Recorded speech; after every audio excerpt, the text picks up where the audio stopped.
Hello everyone, welcome back to my channel. So in this video we are going to discuss about all the general awareness question that was asked in Nainital Bank clerical examination और ये exam मैंने खुद दिया था. So let's start. So the first question is what is the full form of नाच. So basically ये NACH है, उसमें C पूछा हुआ था. C क्या होता है? तो C होता है क्लियरिंग, इसकी फुल फॉर्म है national automated clearing house. Second question is very easy कि कतर की कैपिटल क्या है. तो कतर की कैपिटल है Doha. Third, who appoints the finance commission. जो फाइनेंस कमीशन होता है उसको कौन अपॉइंट करता है. तो answer is the president of India. Fourth question that was asked was what is the minimum limit to be the vice president of India. India में minimum limit क्या है to become the vice president. So minimum limit है 35 years. फिर fifth question में पूछा हुआ था नाफेड कब एस्टेब्लिश हुआ था. NAFED is national agriculture cooperative marketing federation of India.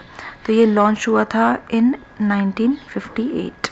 Question number 6 is UPI was launched on which year by NPCI. जो एनपीसीआई है उसने यूपीआई कब लॉन्च किया था. तो UPI is unified payment for interface. It was launched in 2016. Seventh पूछा हुआ था जो चिकनकारी एम्ब्रॉयडरी है वो किस स्टेट से है. तो ये है उत्तर प्रदेश से और लखनऊ इसका प्राइमरी हब है. Question number 8 is second highest numbers of MP in Lok Sabha कौन से स्टेट से आते हैं. तो फर्स्ट नंबर पे तो आई थिंक दे रखा था उन्होंने उत्तर प्रदेश, ये दे रखा था और पूछा हुआ था सेकेंड हाईएस्ट एमपीज कहाँ से आते हैं. तो the answer is Maharashtra. Maharashtra से सेकेंड हाईएस्ट एमपी आते हैं 48 सीट्स टोटल. फिर वेस्ट बंगाल थर्ड नंबर पे, फोर्थ पे बिहार एंड फिफ्थ पे तमिलनाडु. क्वेश्चन नंबर 9 इज जो फॉर्मर आरबीआई गवर्नर थे उर्जित पटेल वो कहाँ के एग्जीक्यूटिव डायरेक्टर बने हैं, किस ऑर्गेनाइजेशन के. तो इसका आंसर है जो फॉर्मर गवर्नर है उर्जित पटेल वो एग्जीक्यूटिव डायरेक्टर बने हैं इंटरनेशनल मॉनेटरी फंड IMF के अगले 3 सालों के लिए. Question number 10 what is the maximum tenure for term deposit. Term deposit का मैक्सिमम टेन्योर कितना है, कितने सालों तक हम टर्म डिपॉजिट कर सकते हैं. So the answer is 10 year. India में टर्म डिपॉजिट का मैक्सिमम टेन्योर 10 ईयर्स है. क्वेश्चन नंबर 11 में ऐसे ऑप्शन दे रखे थे 4-5, उसमें पूछा हुआ था which of the following is a west flowing river. तो नर्मदा उसके ऑप्शन में था, तो Narmada was the right answer. बाकी सारी राइट फ्लोइंग रिवर्स दे रखी थी, east flowing. Next question number 12 is जो प्रधानमंत्री वया वंदना योजना है ये स्कीम किसके लिए है. तो उसमें काफ़ी ऑप्शन दे रखे थे कि चिल्ड्रंस, स्टूडेंट्स के लिए, वुमेन के लिए, एंट्रप्रेन्योर्स के लिए. So the right answer is जो प्रधानमंत्री वया वंदना योजना है ये एक पेंशन स्कीम है सीनियर सिटीजन के लिए. तो senior citizen was one of the option, तो it will be the correct answer. 13th question is where is the headquarter of World Bank. World Bank का हेडक्वार्टर कहाँ पे है.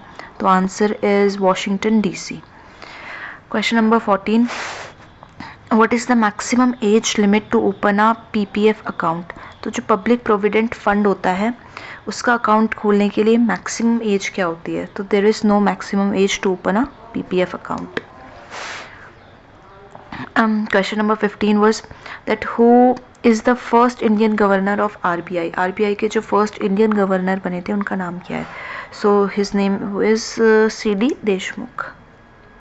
क्वेश्चन नंबर 16 इज जो novel है गोदान ये किसने लिखी है. तो the writer of the novel Godan is Munshi Premchandra. 17 who has won the ICC T20 crickets world cup in 2025. ये तो आई थिंक सभी को पता होगा कि अभी 2025 में जो वुमेंस वर्ल्ड कप हुआ है उसको किसने जीता है. So it is won by India by defeating south Africa in the finale.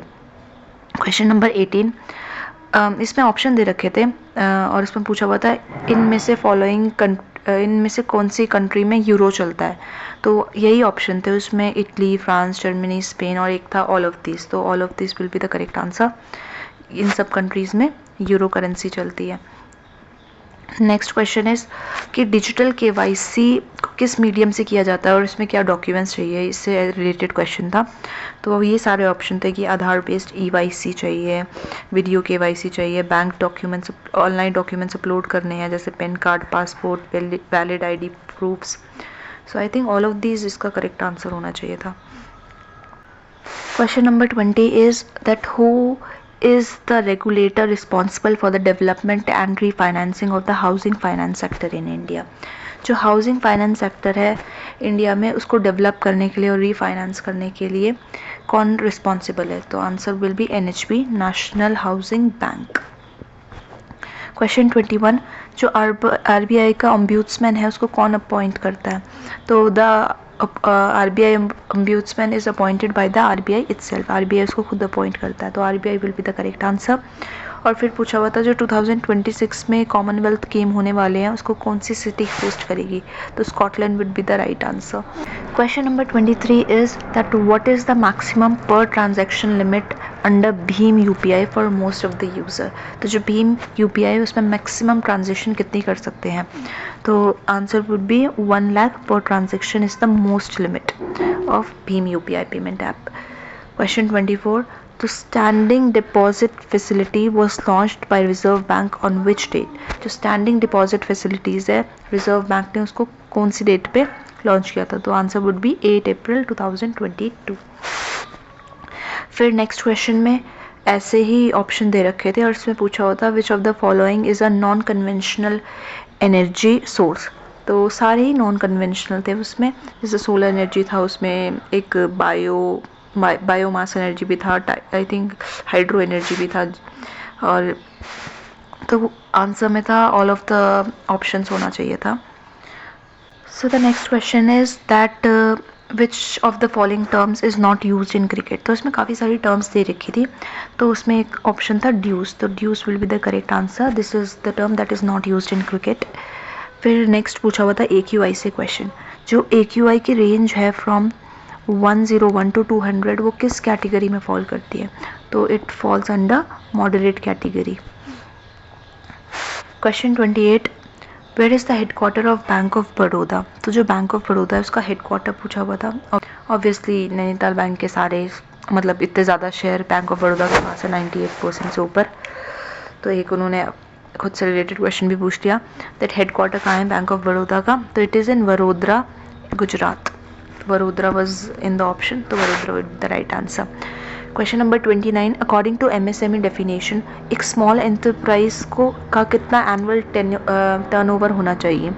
So the correct answer would be 10 to 50 crore. Next question is question number 30, that how many payments bank are there in India? तो India में कितने payments bank हैं? तो India में total 6 payments bank है currently, that is licensed by RBI। First is Airtel payment bank, Indian post payment bank, Fino payment bank, Paytm payment bank, Jio payment bank and NSDL payment bank. So 6 will be the correct answer. Question number 31 is Atal pension Yojana कौन से year में launch हुई थी? So the Atal pension Yojana was launch in 2015। Question number 32, which of the following is not a fundamental right? तो fundamental right they रखे थे 4-5 options में, और उसमें सारे ही दे रखे थे, लाइक इक्वालिटी का दे रखा था, फ्रीडम का दे रखा था, फ्रीडम टू रिलीजन का दे रखा था, कॉन्स्टिट्यूशनल रेमेडीज़ का दे रखा था। तो मैंने शॉर्ट में लिख दिया, these all are the 6 fundamental rights: right to equality, right to freedom, right against exploitation, right to freedom, right to religion, cultural and educational right, and right to constitutional remedies. Question number 33 is that what is the minimum paid up capital required for to start a small finance bank? Small finance bank को start करने के लिए कितने minimum paid up capital चाहिए? तो the correct answer is 200 crore. इसके बाद के 6 क्वेश्चन मुझे याद नहीं आ रहे, तो अगर आपको याद है तो प्लीज़ कमेंट डाउन।